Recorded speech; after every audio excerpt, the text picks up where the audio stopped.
అందాల పోటీలు పెడుతున్న రేవంత్ రెడ్డి, మనవాడి సంతోషం కోసం ఫుట్బాల్కు ఖర్చు పెడుతున్న రేవంత్ రెడ్డి, ఆఖరికి ఆయన ఫోటో నేర్పించుకోవడానికి వృధా ప్రచారం కోసం రేషన్ కార్డుల మీద కూడా ఆయన ఫోటో ముద్రించుకోవడానికి కోట్ల రూపాయలు ఖర్చు పెడుతున్న రేవంత్ రెడ్డి సర్కారు ఈరోజు సామాన్యులకి జీవితంలో స్థిరపడటానికి కళ్యాణ్ లక్ష్మి, షాదీ ముబారక్ల పేరు మీద ప్రభుత్వం ఇస్తున్న కేసీఆర్ గారు ప్రవేశపెట్టిన 1,116,000 రూపాయలతో అదనంగా మేము తులం బంగారం ఇస్తా అని చెప్పేసి ప్రగల్భాలు పలికి ఈరోజు న్యాయస్థానం పేరు మీద ఒక అడ్వకేట్ను కూడా నియమించకుండా ఎగ్గొట్టడానికి తెలంగాణ యావత్ ఆడపడుతుల్ని నట్టేట ముంచడానికి ప్రయత్నం చేస్తూ ఉన్నాడు.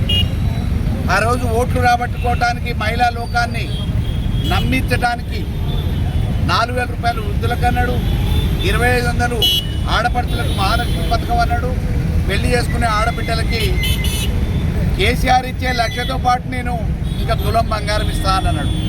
తులం బంగారం ఈ ప్రభుత్వం వచ్చిన తర్వాత ఏ ఒక్క మనిషికి వచ్చింది లేదు.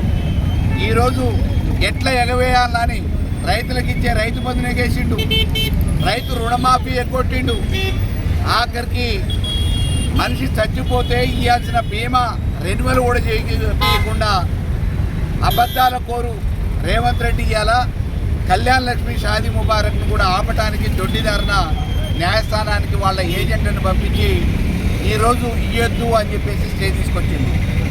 దుర్మార్గమైన ఆలోచన. రేవంత్ రెడ్డి వెంటనే అసెంబ్లీలో తీర్మానం చేసి ప్రత్యేక ఆర్డినెన్స్ తీసుకొచ్చి యావత్ తెలంగాణలో తోబుట్టు లాంటి ఆడపడుచులు పెళ్లిళ్ళు చేసుకుంటుంటే ఏ రకంగానైతే ఉపయోగపడే కళ్యాణ్ లక్ష్మి, షాదీ ముబారక్ని వెంటనే పునరుద్ధరించాలని చెప్పేసి డిమాండ్ చేస్తూ ఉన్నాం. లేని పక్షంలో రేపు మహిళా లోకము ఆగ్రహానికి గురిగాక తప్పదని